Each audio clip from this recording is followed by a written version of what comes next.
We have read about the chapter number 5, today chapter number 6. So can you tell me what already we have discussed, what we have learned in chapter number 5, that is Karma Sannyas Yoga. The mnemonic was date. Okay. Today we'll be reading about the Dhyana Yoga. Okay. So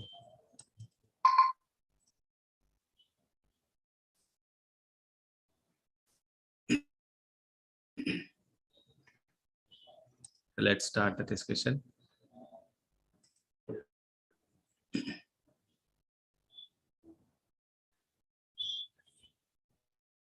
So today's chapter name is Dhyana Yoga. Okay.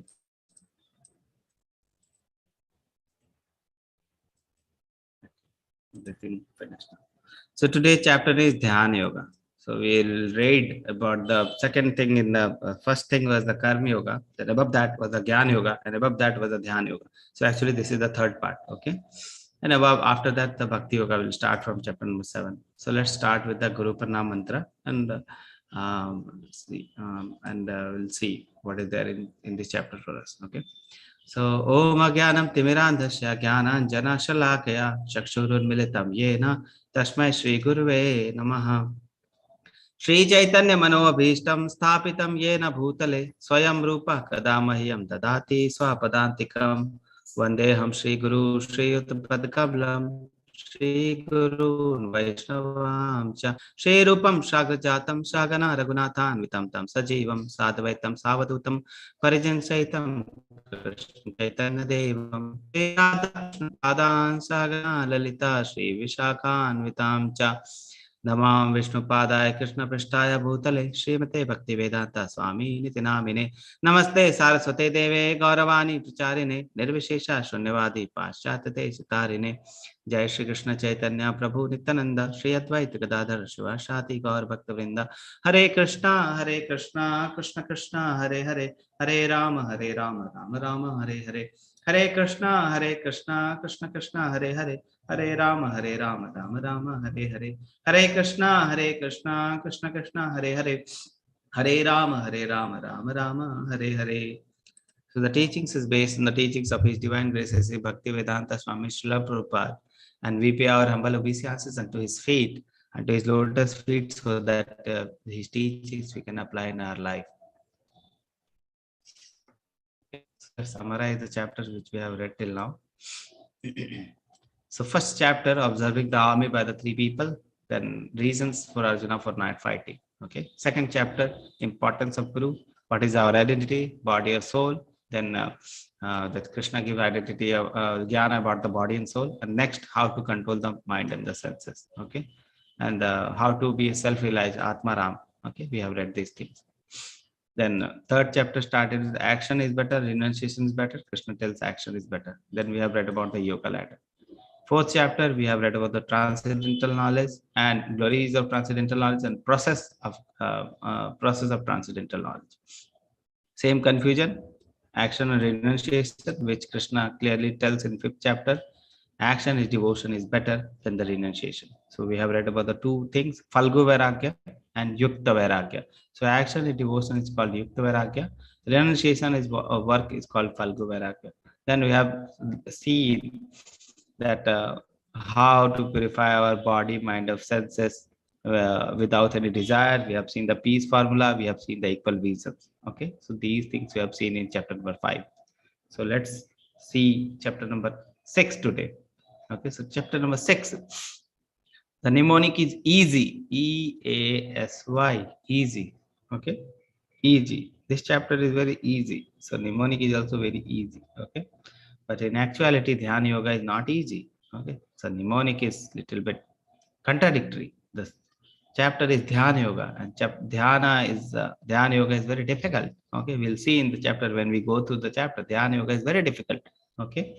So the mnemonic is easy. First is enemy or friend. So we'll see our mind is our enemy or friend. Okay. In first 9 sloka. Then we see the description of the Ashtanga Yoga. 10 to 36 sloka, we'll see description. Then what happens to the people who try to follow the Ashtanga Yoga practices? What happens to the people who fail? Okay, so we'll read about the success or failure. And at last, who is the best yogi? Okay, who is the best yogi? So many things back to back Okay, many new concept, many nice concept will be there in this chapter. Let's dive into the chapter and try to understand what is there in this chapter for us. Okay, but before practicing Ashtanga Yoga, it was mentioned in verse 5.27 and 28. That is the fifth chapter. So before starting the sixth chapter, Krishna mentioned a little bit about the Ashtanga Yoga in sloka number 27 and 28. And what he emphasized in sloka number 27 and 28, that one must be purified by Niskam Karma Yoga. Okay. So one person who is not purified is not fit for Ashtanga Yoga. First, he should purify himself by Niskam Karma Yoga. Niskam Karma Yoga means you should do the work, but that work you should do for Krishna. Okay. So that is called the Nishkam Karma Yoga. You are not attached to the work. So that is the Nishkam Karma Yoga. So one person should be purified enough to follow the Ashtanga Yoga. This is what emphasized on the sloka number 27 and 28 of fifth chapter. Okay.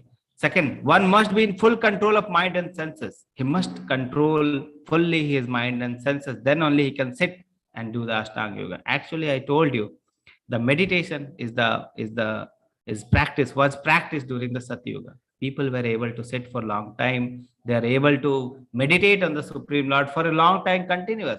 But in this age of Kali Yuga, it is very difficult. It is for 5 minutes also, it is very difficult to sit and chant. Okay. So to control the mind, it is very difficult. Full control of mind and senses is very difficult in this yoga. Okay, yoga. The mind is very chanchal in this Kali Yuga. Okay, so that is the thing. So this is the second point. First is we should be purified enough to sit. Second thing, we should be in full control of mind and senses. Third thing, one must be completely indifferent and unaffected of all the material things. So he'll be completely aloof from the material things. Then only he can practice Ashtanga Yoga. So what is there in Ashtanga Yoga or this yoga? So let's try to understand from the basic. What is yoga? Okay. Can you tell me what is yoga? We have already discussed this. So just I'm asking question. In the chat box is open. What is yoga? My question is, what is yoga? Answers please in the chat box. Quickly, please answer.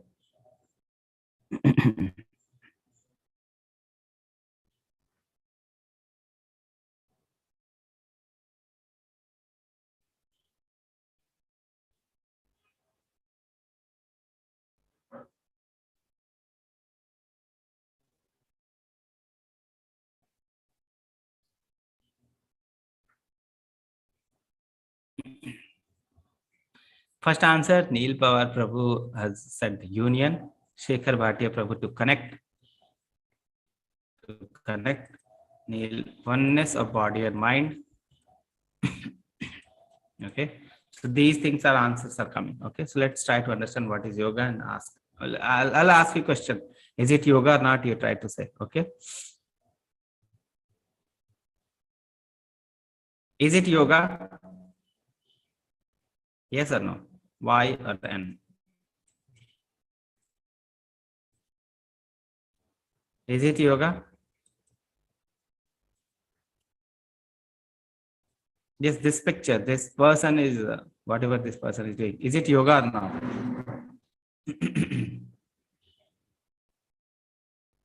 Answers, everyone is saying yes, yes, yes, yes, yes. Okay. Is it yoga? All other people, many people are there, but they're not answering. Yes or no? One person not fully. So maybe partially is saying. Others are saying yes, but for sense enjoyment, no. Some people are saying no. Physical purpose, no, not sure. Some people not sure. Is it yoga? I want everyone to answer simple question. Yes or no? Okay. Or you are confused? Yes, no, or doubtful. Whatever you want. Okay. Some people know, some people know. Most of the people are saying yes. Few people are saying no. Is there any, some people are doubtful. Is it yoga or not? Okay. So let's try to understand. Yeah, let's try to. Yoga means to connect with Lord. Okay. The simple meaning of yoga we have read in chapter number, I think chapter number 4 I have discussed what is the real meaning of yoga. Yoga means to connect with Lord. Okay. Yoga means plus. When we are plussing ourselves, when we are actually connecting ourselves to Lord, that is called yoga. Okay. Where is Krishna in this picture? Is there any picture? Is there anything? Is there? Can you find Krishna here? No, I cannot find here. He's just doing physical exercise. This is physical exercise, not a yoga. There is nowhere Krishna, and he's not connecting himself to Krishna. So this is actually not yoga. Okay. So answer is no. This is not yoga. Next, this person is putting his head inside the earth, and his how he's breathing we don't know. Okay, maybe some practice he is doing.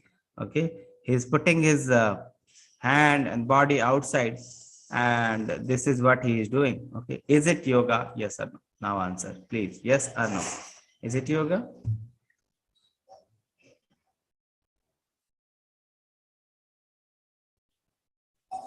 Answer now coming no. Okay, so everyone knew the answer. This is no, the big no. Everyone is saying yes. One answer has come yes. Okay. So let me describe this. So this person is doing some exercise. Okay. And he's putting his, you can see his chadar here, and people are throwing money.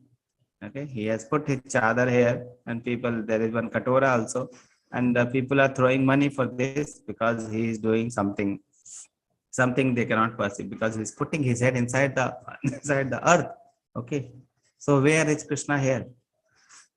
Is there any can you find Krishna here? Where he is attaching himself to Krishna? No, there is nothing. He is doing it for money. Okay, and there is no Krishna himself also. So there is, this is just an exercise. Okay, so actually this is not a yoga. Okay, so where is Krishna? With whom he is meeting? Where is the union? Maybe he is meeting with the earth. Okay, earth yoga you can say, but not Krishna. So there is no Krishna, no yoga. Okay, third. So you can see this person, there is Ganesh, a picture of Ganesh ji here, different demigods you can find here, different, okay.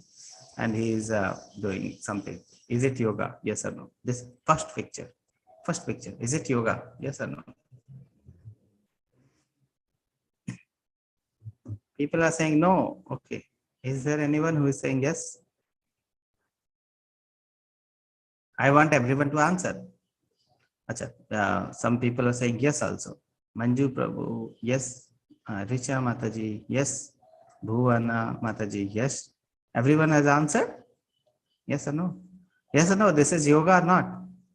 One answer, no. Neil Pawar Prabhu, no. Okay. Any other answer? Yes or no? Pooja Mataji is saying no. Abha Mataji, yes. Any other answer? Gunjan Mataji, no. Okay. So he just, so let me answer. He just putting the pictures on his body. Where he is attaching. What is the purpose of this exercise? Just to maintain it. Just he is trying to make his body fit. The purpose is not to connect with Krishna. Okay. So there is no Krishna, no yoga. This person, second person, is it yoga or not? He is doing pranama also. So he is doing pranama also now. Okay. Is it yoga or not? Second person, second thing. Is it yoga? Yes or no? So Bhuvana Mataji is saying yes. Gunjan Mataji no. Gaurav Prabhu no. Any other answers? No. He is doing some posture. He is doing pranama also. Is it yoga or not? No. Is it? It is not yoga. Okay. Yeah. If no Krishna, no yoga. If there is no attachment to Krishna, no yoga. Okay. So this is not a yoga. This person, they're in a yoga class. Okay. They are doing some exercise. They are eating. They are drinking some wine. Okay. Or sharab. Okay. Is it yoga? Yes or no? Everyone please answer. I want everyone to answer. Yes or no? So simple question. Yes or no? Answer is so simple. Yes or no? So there is no Krishna, no yoga. Okay. So there is no Krishna with whom they are attaching themselves. Sarab. So maybe Sarabi, they can be called a Sarabi, not yogi. Okay. They are Sarabi, not yogi. Next. This lady is doing some posture. She is putting one bakra in her back. Okay. So one bakra is there in her back and she is putting. Is it yoga? Yes or no? Everyone, please answer. Is it yoga? No. Any person who is saying yes? No. This is not a yoga. Maybe bakra yoga. Bakra is there on the back. Okay. But not an actual yoga. This is not yoga. Okay. Okay. See the goat. See the bakra. Okay. This lady is laughing, smiling. Okay. Let's move. This is not yoga. This they're trying to do chair posture. Chair posture. Okay. Yes or no? Now till now everyone is now comfortable. Yes or no? No. Yes, no. This is not a yoga. So many things we see in the outside today. Okay. They're trying to say this is yoga, this is yoga, chair yoga, sit in the chair, do some exercises. Yoga for cats. Cats also can do yoga. There is yoga for pregnancy. There is yoga for pregnancy. Physical and mental health yoga is there. Okay. But there is no Krishna. They are just the exercises to keep your body fit. No Krishna, no yoga. Okay. With whom you are connecting. Yoga for wellness, back care yoga, desktop yoga. While sitting on desktop, what exercises you can do. So just changing the name of exercise to yoga, nothing else. Okay. Business yoga, tennis yoga, office yoga, yoga for health and weight loss yoga. Different name, but nothing. There is nothing. Okay, no Krishna. So that is not a yoga. Okay. So I hope the yoga thing is clear. So we have already discussed 4 types of yoga. Karma yoga, where we are doing the work and action for Krishna and we are dedicating our senses for Krishna. So that was the first yoga, that is Karma yoga. Then comes that yoga, Jnana yoga, the knowledge, transcendental knowledge chapter. So in this, we accumulate knowledge about Krishna and we dedicate our mind to Krishna. Okay. Third, more is the dhyana yoga or the meditation. We meditate on Krishna, the personal, the Paramatma form of Krishna, and we put our intelligence into work. Okay, so we dedicate our intelligence to Krishna. Okay, or the Paramatma form. Third yoga. Fourth yoga, and the final most yoga is bhakti yoga, where after knowing about Krishna, after meditating on Krishna, after doing work for Krishna, finally persons come to bhakti, because you know that Krishna is the ultimate God, and everyone is coming from Krishna. Everyone, the source of everything is Krishna. So ultimately, he is dedicating himself to Krishna. So that is the bhakti, and we dedicate our soul to Krishna. We dedicate our soul to Krishna. So that is the thing we have read about the four yoga. We can see these are road. They are made as road, highway. But this you can see is the super fast highway, bullet train like, elevator like. So we have already told that Karma yoga, Dhyana yoga, and Jnana yoga are just like ladder, one after another. But Bhakti yoga is elevator. Once you sit in the Bhakti yoga, once you in the train, the Bhakti yoga, you will ultimately reach the abode. Okay, so that is the thing. So Karma yoga, Dhyana yoga, Jnana yoga are just like the road. Bhakti yoga is just like the elevator. Okay. So we'll read about the which yoga today? We'll read about the Dhyana yoga today. Okay. Dhyana yoga. So what is Ashtanga yoga or Dhyana yoga? So what is Ashtanga yoga? Let's try to understand what is Ashtanga yoga. So what is the meaning of Ashtanga? Asht meaning 8, Ang meaning limb. Okay. So there are 8 limbs of this yoga. So Ashtanga yoga, there are 8 limbs. Okay. What is that? What are those 8 limbs? First is the Yama. Okay. And every limb is important. It is not like that only one limb we are following, we are doing the yoga. Not like that. So Yama is the do's, what we should do, what we should not do. Niyama is the don'ts, what we should restrict upon. Okay. So there are some rules and regulations. So these Yama and Niyama are the rules and regulations for all the things before starting the yoga. Okay. So some rules and regulations, do's and don'ts are there. So the Yama and Niyama are those things. Okay. Then Asana. For doing yoga, you have to sit at one place. Okay. And how to perfect it, how to sit, that is called the asana. Okay. So many people just sitting and doing the pranayama, they are telling that we are doing yoga. Okay. So that is the only one limb of that posture, that ashtanga yoga. That is asana. And even for perfecting the asana, it takes many years to perfect one asana for just for sitting for the Ashtanga Yoga. Okay, so it is very difficult actually. So asana is the posture or meditation sheet. How should be the person sit before doing the asana? Okay, then comes the pranayama. Pranayama is breathing control. So that person's breathing should be controlled, and it will take also many long duration to control the breathing also. So asana is there, breathing exercises, the breathing control, that is called pranayama. Then comes the pratyahara. Pratyahara means withdrawal of senses. We should control the senses. Control senses should be fully controlled of that person. That is called pratyahara. Then comes the dharana, that is concentration. We should concentrate. Okay. Then comes the dhyana, that is meditative absorption. From the concentration, the person is moving to absorption in that thing. And in the samadhi is the complete union or integration. So he's completely fully absorbed in that Paramatma form. That is called the samadhi. Okay. So in actuality, there are 8 limbs. Yam and niyams are the do's and don'ts. Asana is the posture or sitting position. Then comes the pranayam, that is the breathing control. Then comes the pratyahara, that means the withdrawal of the senses, controlling the senses. Then comes the dhyana, that is the concentration. Dhyana, meditative absorption. Then comes the samadhi, or the complete integration, complete absorption in the Paramatma form. Okay, we have read that the Ashtanga yogi, they concentrate on the Paramatma form which is inside the body. With Atma there is Paramatma, and Ashtanga yogi concentrate on the Paramatma form. Okay, so these are the 8 limbs: Yam, Niyam, Asana, Pranayam, Pratyahara, Dhyana, Dhyana, Samadhi. Okay, so any person who is doing asana, he is not doing the full Ashtanga yoga. If the person is doing pranayam, he is not doing. And ultimately is the dhyan, dharana, samadhi. Ultimate aim is the samadhi. If this is not the aim, then there is no need. That is not a yoga only. Okay.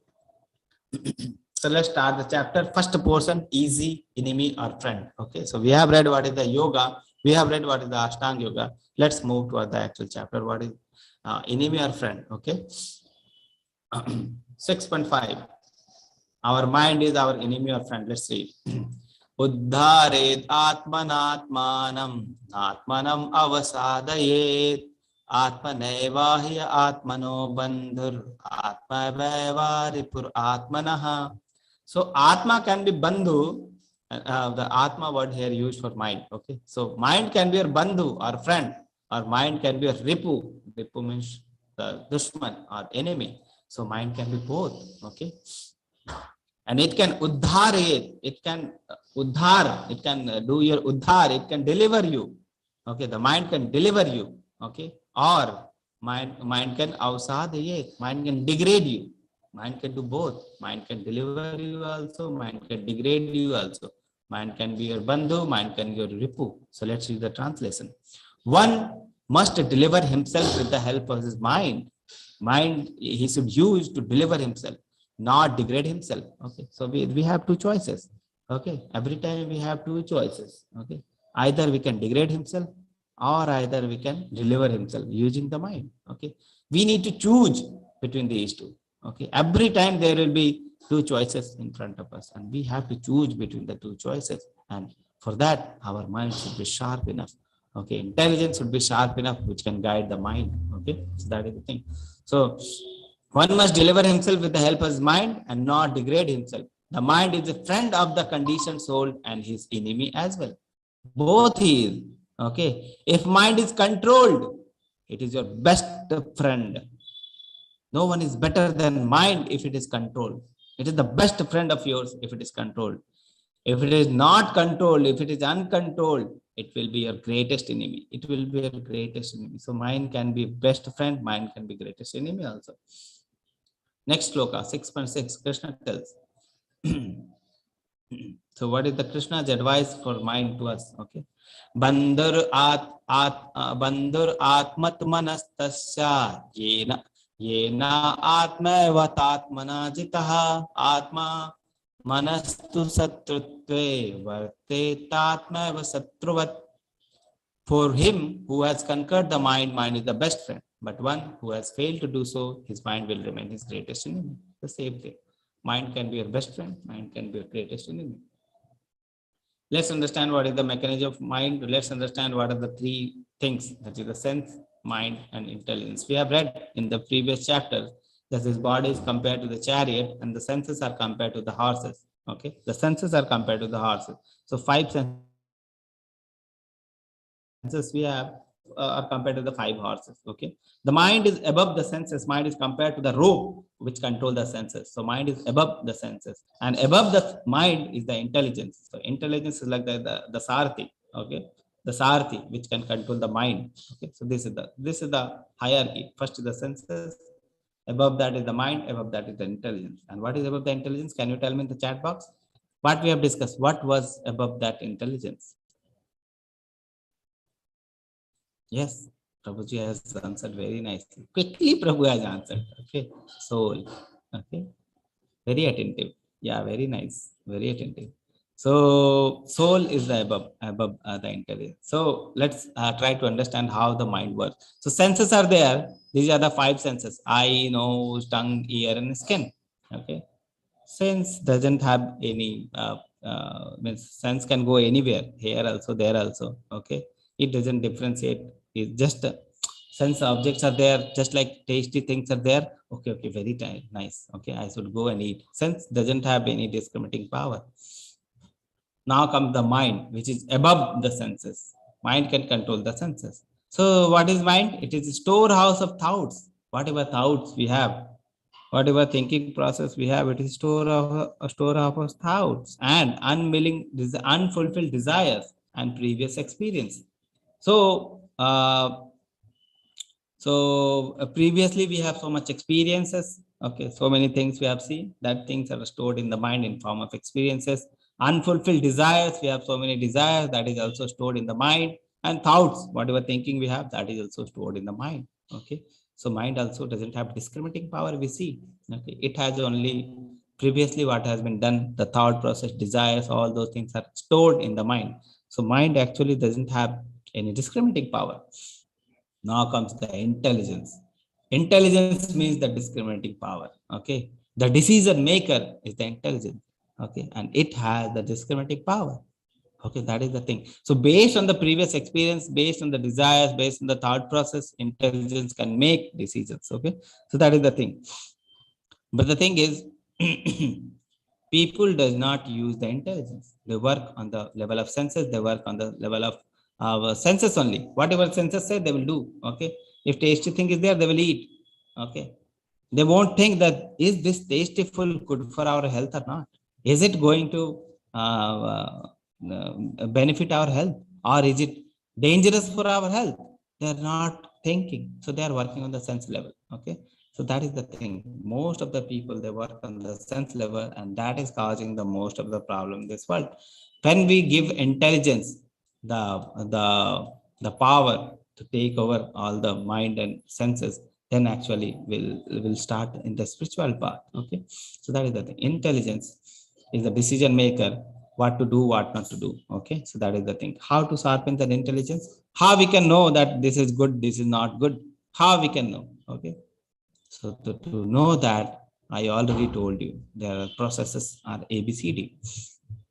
ABCD is the process to sharpen the intelligence. Unless and until we know that this is good, this is bad, this is dharma, this is adharma, we should not even look after those things. Even that things are not useful. They are not required only. How will know? Okay, that is called the sharpening of the intelligence. How we can sharpen the intelligence? Same thing. A, B, C, D. A for association. If you are associating with the intelligent people, the people who are actually self-reliant, will be actually taking their thought process. Okay, so that is the thing. One is association. B, Bhagavad Gita reading. When we read Shastra, it is clearly mentioned what is good, what is bad, what we should do, what we should not do, what is the real purpose of our body, and if any work is fulfilling that purpose, that thing we should take over, that thing we should do. If anything is against the Shastra, that is not good for our spiritual health, okay, we should not take. So that is the B, that is reading of the Bhagavad Gita, Bhagavatam, and see the chanting. Chanting purify ourselves. Okay, chanting will purify you. Chanting will connect you to the Lord. Taking the name of the Lord Okay, and in this way, you'll purify yourself. Okay, D part I will mention later. So this is the process of sharpening the intelligence. Okay, and in this way we work. So we have read the soul can be, the mind can be your enemy, mind can be your friend. Okay, if it is controlled by the intelligence, then it is the friend. If it is not, then it is an enemy. Okay, then comes the Ashtanga Yoga. So let's read about the different processes in detail. Yama. So what are the rules? He should live alone in the secluded place and should always carefully control his mind. 6.10. Yama means he should live in a secluded place. Go to Himalaya, go to some other place where no one is there. Go to jungle where no one is there. And always should always carefully his mind. His mind. So it's difficult to find such place nowadays. Everywhere humans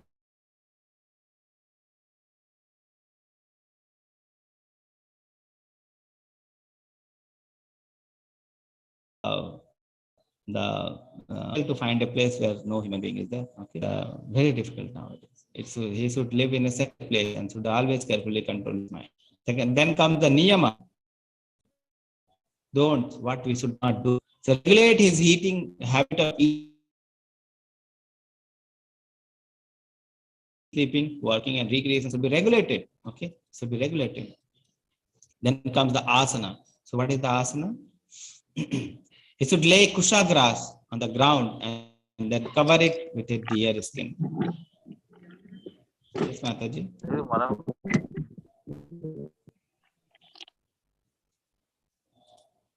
Okay.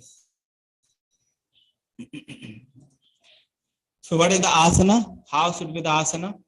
He should lay kusha grass on the ground and then cover it with deer skin. So a deer skin, a dead deer, he should choose. He should take out his skin and he should lay kusha grass. Then over that he should put the deer skin. Okay, and deer should be dead. Many deers are dying daily. So it is not that he should kill the deer. He should take the skin of the deer which is already dead, because deer skin will repel the other insect, the snakes and all, so that he can sit comfortably and take his sadhana. The seat should be neither too high nor too low and should be situated at a sacred place.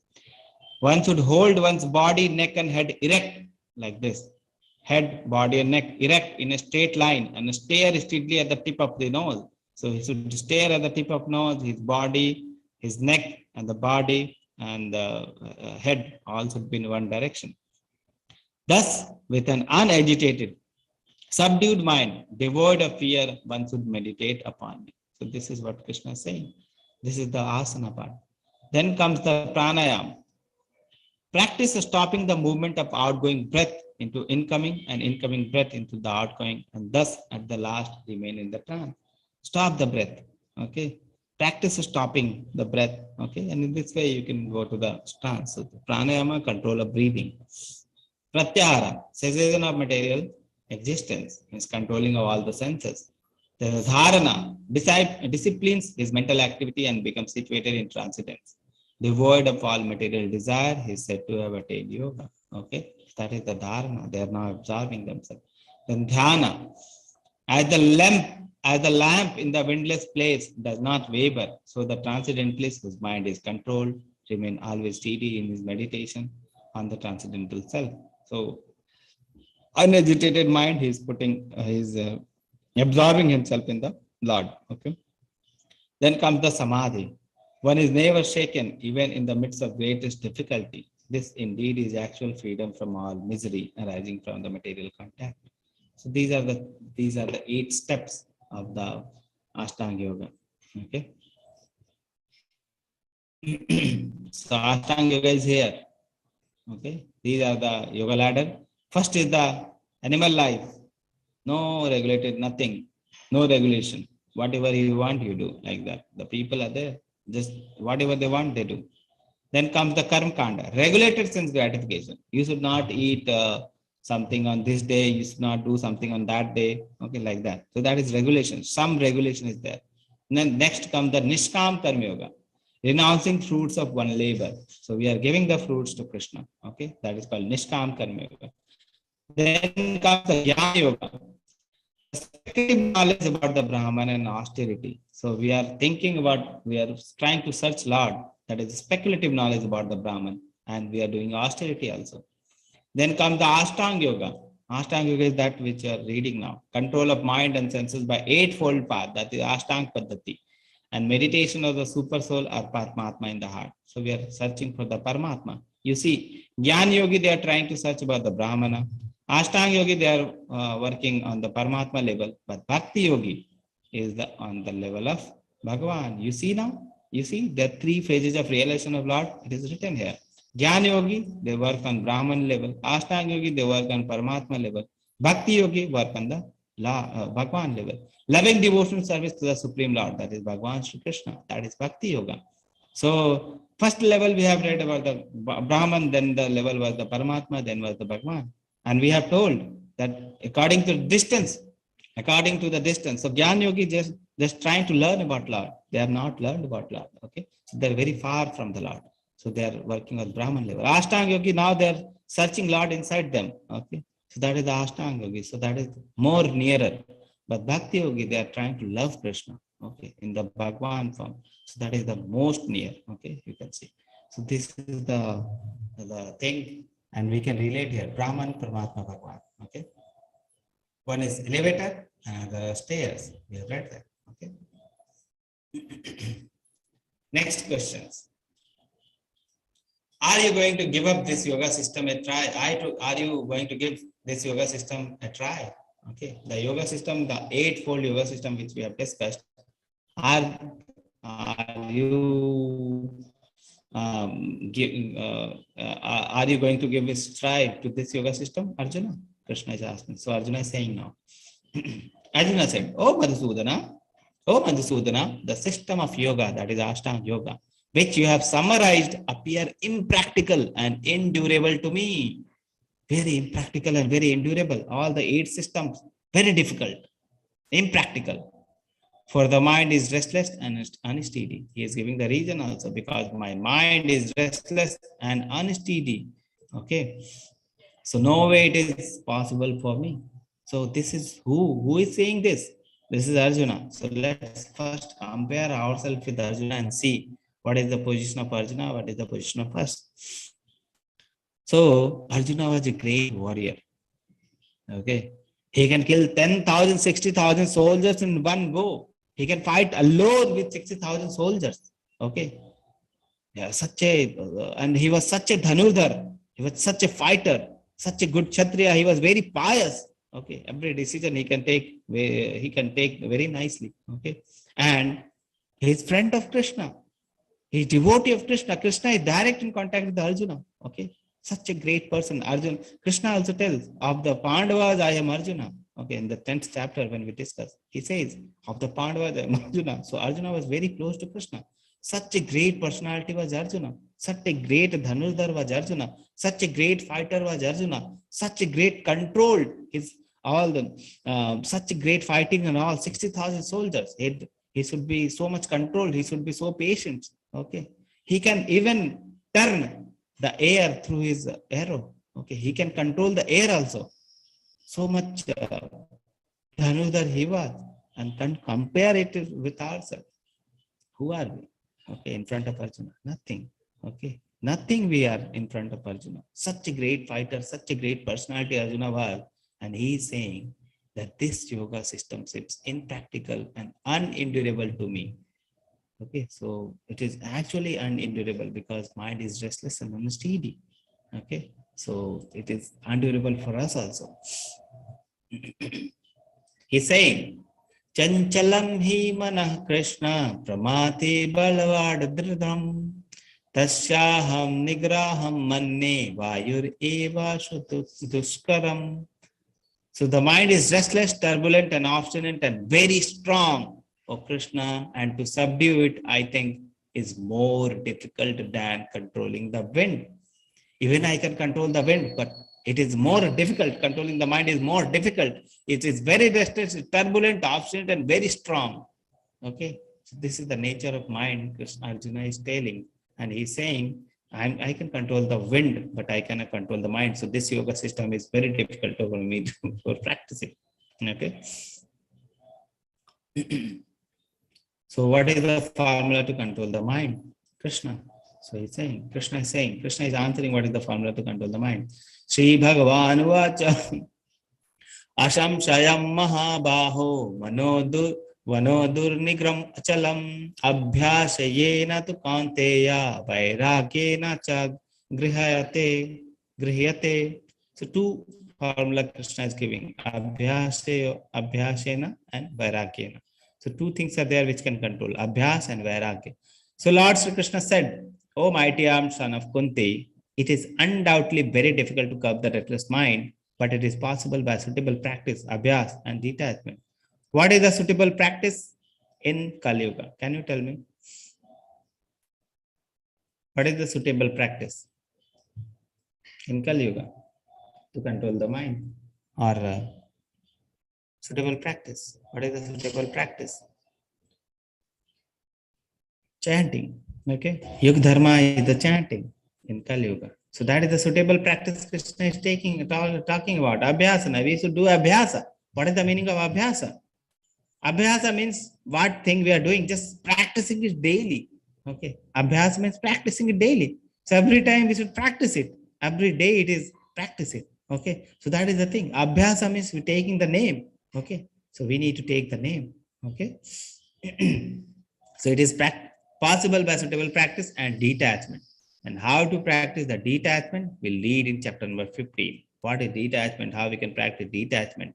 How to get detached? All those principles are discussed in chapter 15. Okay. Only practice makes this possible. So we have to practice. The chanting. Two things are there. Practice, that is abhyas, and detachment, vairagya. Okay. So practice. What are the practice? Do the following 9 processes of bhakti, especially the hearing. So we have read about the 9 processes of devotional service. So we should follow the 9 processes of devotional service and practice it. Okay. And first thing is hearing. So we should start with the hearing. Okay. Detachment. Detaching the mind from the activity, not to the devoted, not to the Lord. Okay. We should devote our mind to the Lord, and we should detach from the activity, from the material activity. Okay, that is the thing. Only way to control the mind is to neglect the dictation of mind and always chant holy name of Lord. Okay, whatever mind is saying, ignore that. Chant Hare Krishna. Okay, take the holy name. In this way, your mind will be focused on Krishna. So that was Ashtanga Yogi. Next comes the success or failure. What happens to the yogi? Success or failure. So what is the destination of someone who still tries Ashtanga Yoga? So okay, I'm still trying to do Ashtanga Yoga. So what happened? So if the person succeed, what will happen? If the person fails, what will happen? Okay. So the unsuccessful yogi, after many years of enjoyment on the planet of pious living entity, is born into a family of righteous people and into a family of rich aristocracy. So if a person is doing Ashtanga Yoga and they fail, after many years, so they will go to the higher loka. They will go to the Swarga loka and higher loka. And what they will do there? They will enjoy on the planet of pious people. Okay. That means the Swarga loka, they will go and they will enjoy their fruits of activity. Okay. And after that, what will happen? They will again be born into the family of righteous people, people who are living for the right cause, who are not bad people, who are good people. They will take birth in that, or into a family of rich aristocracy. In the people who are very rich, they will take birth in that family, so that they don't have to endeavor too much for the living, just for roti, kapda, and makan. They should not do too much endeavor. All things are there, so they can just start their spiritual practice from that point. Okay, so they will take birth in that rich aristocracy family, or the righteous people, if those unsuccessful yogis are there. Okay, or the second option, or if unsuccessful after long practice of yoga, they have done yoga for long time, what will happen to those people? They are just on the verge of accepting the bhakti yoga. What will happen? So he will take his birth in the family of transcendentalists. So what he will do? He will take birth in the family of transcendentalists. Transcendentalists means the devotee family who are already devoted to Krishna. Okay, and he will take the birth in the devotee family, in the transcendental family, and who are surely have great in wisdom. And certainly such birth is rare in in this world. So if they will take birth in the family of transcendentals and they can revive their Krishna consciousness, they can revive their spiritual life from there because they have taken birth in the spiritual family. From birth only, they will have a spiritual environment. Okay, so it is easy for them to attain Krishna now. So that is what happens. Okay. Next come the what is the best yogi? Okay, last two sloka. Who is the greatest yogi? After describing the Ashtanga yoga, Karma yoga, and the transcendental knowledge, that is the Jnana yoga, all three yoga, what Krishna tells. Who is the greatest yogi? Let's try to understand. Okay. Yogi namapi sarvesham madgatinantar atmana Shraddhavan bhajate yo mam same yukta tamo mataha. What is the mata of Krishna? What is the mata? What is the opinion of Krishna? Let's try to understand. I'll ask which yogi Krishna is talking about. And of all the yogis, the one with great faith who always abide in me, who is thinking about me always, thinks of me within himself and renders transcendental loving service to me. Okay, one who renders transcendental loving service unto me, he is the most intimately united with me in yoga and is highest of all. That is my opinion. That is my opinion. Can you tell me which yoga Krishna is talking about and he's saying that it's best? It is highest of all. Can you tell me what is that yoga name? It is the best. What is the yoga which Krishna is talking about in this sloka? Yes, answers please in the chat box. Yes, everyone quickly they are answering. Yeah. They all have understood which yoga Krishna is talking about. Yes, bhakti yoga, loving service. Where is there is love, loving devotional service. That means bhakti yoga. Okay, loving devotional service means bhakti yoga. So bhakti yoga is best, Krishna is saying. Okay. So Krishna describes all the yoga, karma yoga, dhyana yoga, karma yoga, chapter 3, then chapter 5, Jnana yoga, chapter 4, dhyana yoga, chapter number 6. We are reading now. And at last of the 6th chapter, Krishna tells the bhakti yoga is best. Okay. So actually from the chapter number 7, the bhakti yoga will start. Okay. The yoga which Krishna is telling is the best. Now he is giving the instruction before only that bhakti yoga is best. And now he will start he will start speaking about the bhakti yoga. So from the chapter number 7 to chapter number 12, this 6th chapter, full 6th chapter, Krishna is talking about the bhakti yoga in great details. Okay. So we'll read from tomorrow about bhakti yoga, from 7th chapter about bhakti yoga. Okay. So that is the thing. Krishna tells that bhakti yoga is best, and now Krishna will start speaking of the bhakti yoga. Okay. So which is the best yoga system that you want to accept? The answer is bhakti yoga. Okay. So let's read about something about the name, holy names. Okay. So this is from this is given by Chaitanya Mahaprabhu himself. So let's read what Chaitanya Mahaprabhu says in Sishashtakam. Okay, out of the 8 sloka, this is the first. So this is the important sloka. Okay, so let's read what Chaitanya Mahaprabhu says about the chanting. Okay, he says, Cheto darpanamarjanam bhava mahatavagni nirvapanam Shreya kairava chandrika vitaranam vidya vadu jivanam Anandam muddivardhanam pratipadam purnamrita shvadanam sarvatma sanapanam param vijate Sri Krishna Sankirtanam. Krishna is saying, Cheto is the Chetana, or the mind, intelligence. Darpan. So this Cheto is like a darpan. Darpan means like mirror. Marjanam means cleaning. Okay. Bhava Mahadavagni Nirvapanam. Mahadavagni, the fire of the material existence. Nirvapanam, it is extinguished. It will extinguish the fire of the material existence. So what is that? The glories of Sri Krishna Sankirtanam is that which cleanses the heart of all the dust accumulated for the years. Cheto Darpan Marjanam.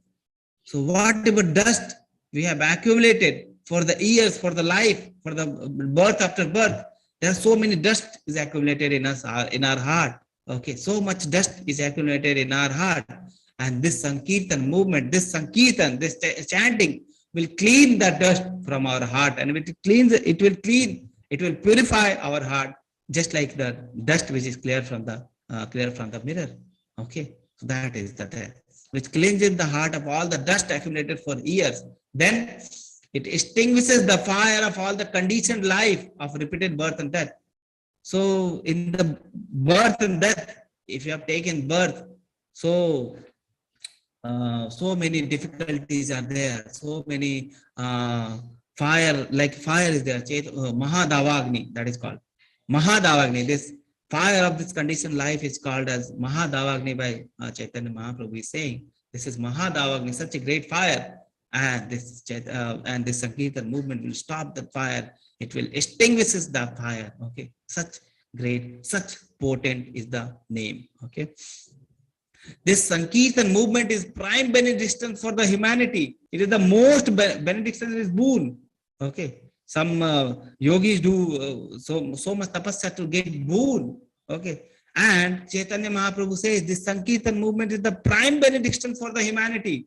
In the Kali Yuga, this is the name is the prime benediction for humanity at large, because it spreads the rays of benediction moon. It is the life of all the transcendental knowledge. Whatever knowledge you gain, whatever Vedas you read, whatever Shastra you read, whatever knowledge you gain, it is the life of all the transcendental knowledge. Without Krishna, without the name of Krishna, there is no meaning of all the transcendental knowledge. Okay, such a great thing is the name of Krishna. Such a great thing is the Sankirtana.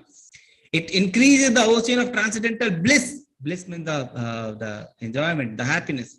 Okay, the transcendental bliss. So what it will do? It will increase the ocean of transcendental bliss. It will increase the bliss inside you. When you chant, you will feel the bliss.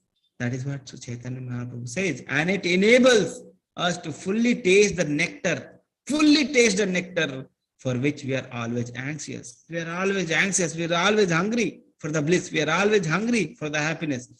And if we take the name, Chaitanya Mahaprabhu says that it enables us to fully taste the nectar, Okay. So fully taste the nectar of the transcendental bliss if you're chanting. Okay. So that is the glories of the chanting given by Chaitanya Mahaprabhu himself, who is the incarnation of Lord Krishna himself. Lord Krishna himself comes in the form of Chaitanya Mahaprabhu in Kali Yuga. And Chaitanya Mahaprabhu is saying all these things for the glories of the chanting, for the glories of the taking name.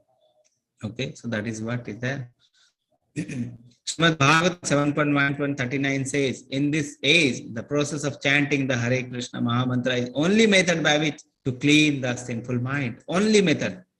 So many methods are there. The most effective, the only method for this Kali Yuga is chanting the holy name, taking the name of Lord. When the mind is completely cleansed of all the sinful reaction, one can then understand his duty in the human form of life. Okay, so to understand your duty, what is your duty? What is the use of this body? Why this body is given to you? We should completely cleanse all the sinful reaction. And for cleaning the sinful reaction, Chaitanya Mahaprabhu has already told that we should apply the process of the chanting. Okay, so that is what Srimad Bhagavatam says this. Then comes Chaitanya Charitamrita, Adilila 17.022. So in this, Krishnaraj Kaviraj Goswami says, Kali Kale Nama Rupa Krishna Avatara. So in the Kali Kal, at the time of Kali, Krishna will take avatar, Krishna Avatara in the form of Nam, in the form of name. So when we take actually the name, Krishna is taking avatar, Krishna is taking the form. Okay, so Krishna descent in this Kali Yuga in the form of his holy name, Hare Krishna, Hare Ram. So when we take the name of Krishna, okay, so when we take Lord Krishna's name, we are actually connecting ourselves to Krishna. Okay, so that is the thing.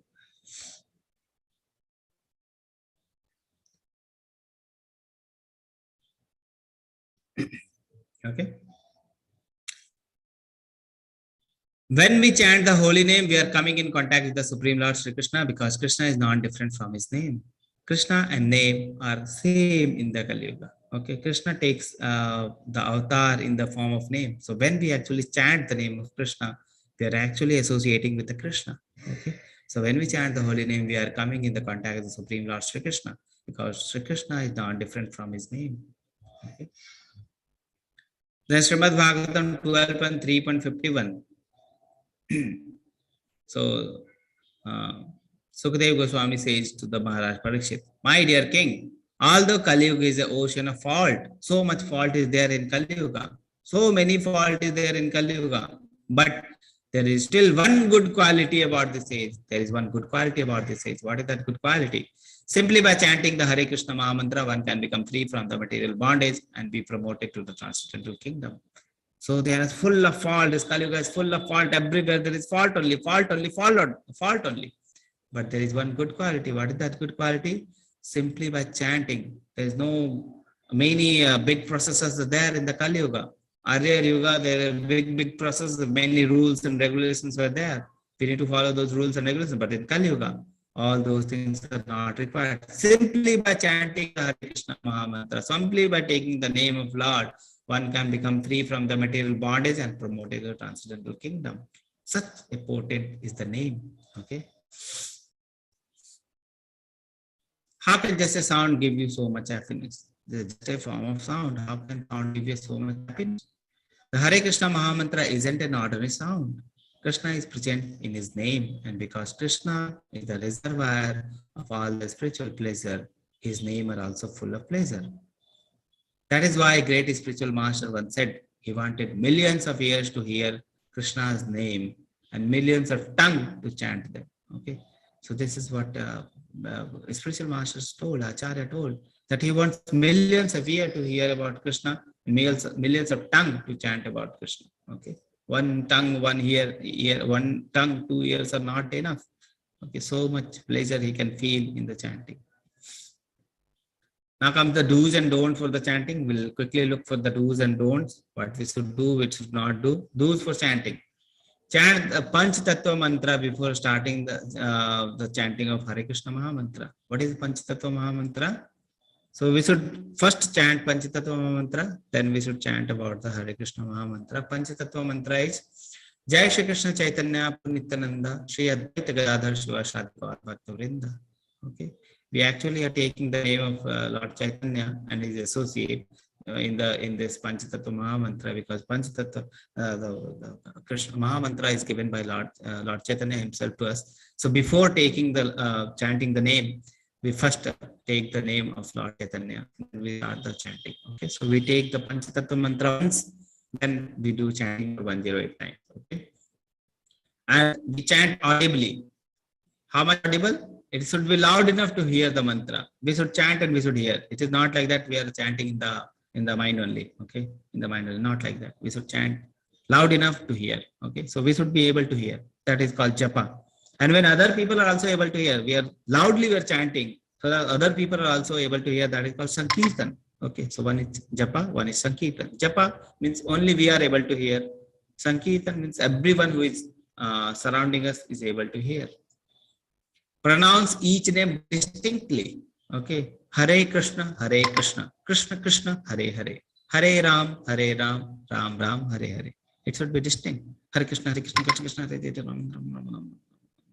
What you are chanting himself, you are not knowing. So first you should chant distinctly and you hear yourself. That is the do's for chanting. Pronounce each name distinctly.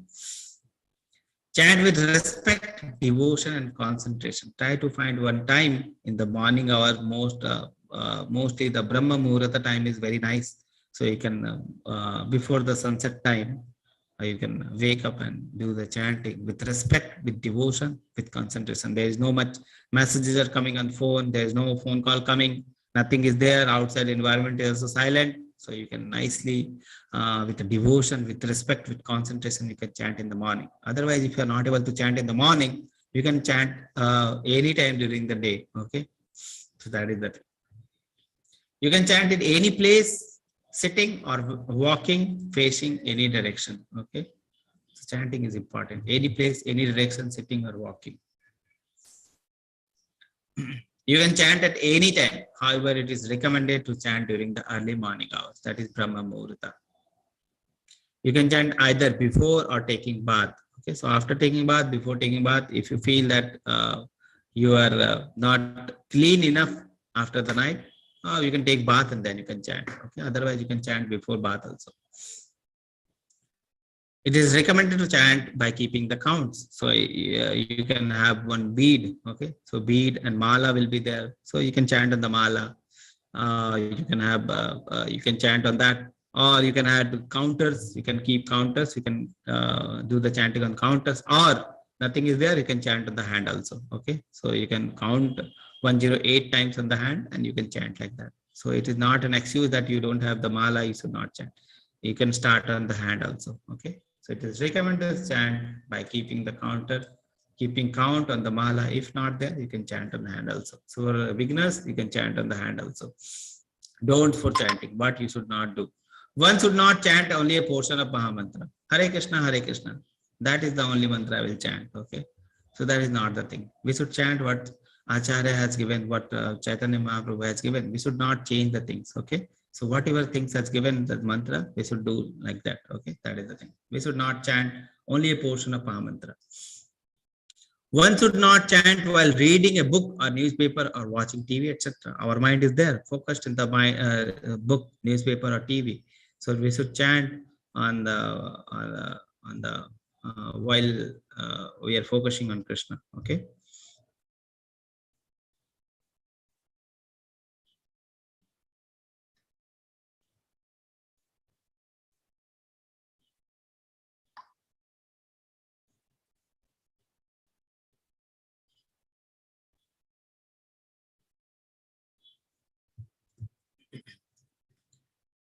Benefits of chanting: freedom from reaction of sins. Okay.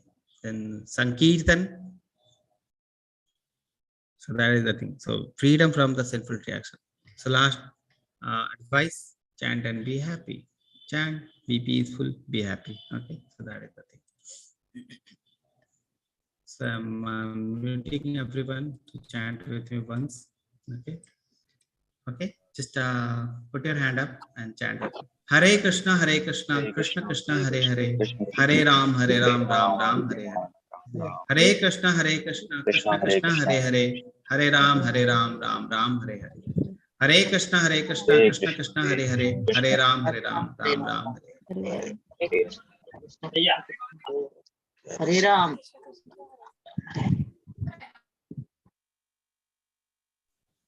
Okay. So if there is any question, you can ask in the chat box. Okay. Bathing is compulsory to chant in the morning? No, bathing is not compulsory. Okay.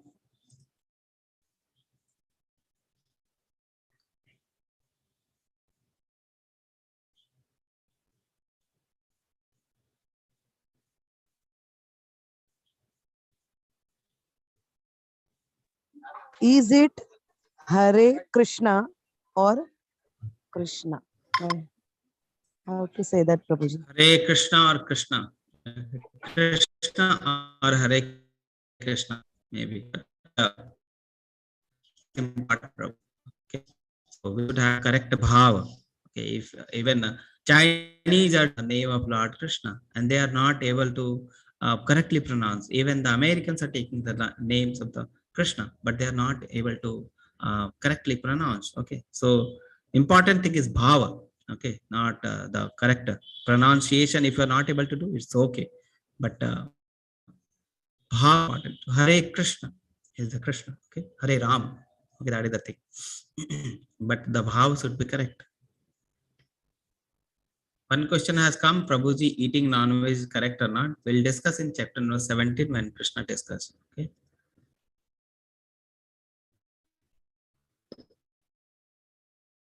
Even non-veg you can chant. It is not a do not chant.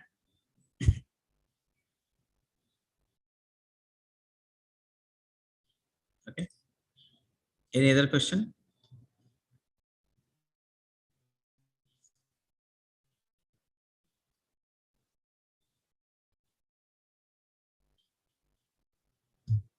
Okay. So no question. So we'll stop the class today here. We'll meet tomorrow.